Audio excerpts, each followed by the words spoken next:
Portion of Utah's Morning News is brought to you now by Regence Blue Cross Blue Shield. Joining us live in studio is Dr. Mark Hiatt, Executive Medical Director of Regence Blue Cross Blue Shield of Utah. And is it true, Doctor, that more American moms die in childbirth than in other wealthy nations? And if so, why? Well, Amanda, it is true. This is a startling statistic that American women are more than 3 times as likely as their counterparts in other wealthy countries to die of a pregnancy-related complication. I was just going to ask what the complication would be. I mean, there's got to be a list of things that, that are killing women. Well, Brian, traditionally it's been things like bleeding to death or thromboembolism or complications from anesthesia. Those are all declining.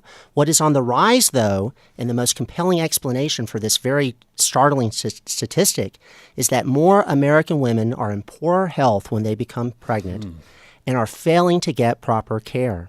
So they're afflicted by chronic health conditions that make delivery more dangerous. All right, I want to move to another pregnancy topic, and I want to talk about the use of Tylenol during pregnancy and what they've connected that to in the children who are born. Talk to me about that. Well, Amanda, a new study has actually revealed that women who take acetaminophen, which is found in Tylenol and hundreds of other medicines, may actually be associated with an increased risk for that child developing hyperactivity and other behavioral or emotional symptoms. How much Tylenol? Well, the study didn't really clarify. It just analyzed those who had taken it versus those who didn't.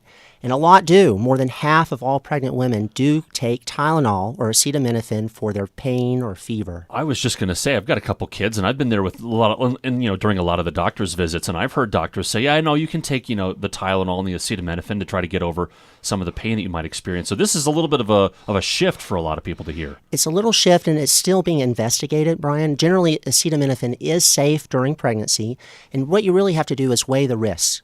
The benefit of reducing your pain and fever versus the potential harm to that unborn child. Can I also ask you about, there was another study that I read about the risk of an unhealthy diet to the diagnosis of ADHD in kids. And we're talking about, high fat, high salt diets, which is what you crave, Dr. Hiatt. You know what you want? Yeah, you want right. hamburgers. You need French fries, right? Right. So Yeah. talk to me about that. Yes, many understandably pregnant women may crave these things with a high fat content, high sugar, but a different study has in fact revealed an association between that high fat, high sugar diet and an increased risk of their child developing hyperactivity. Oh, the ADHD thing Yes. in your children. So just a couple of things I guess you have to watch out for, the acetaminophen and the ADHD. And I guess if you have any major concerns, just talk to your doctor about it, right? That's right.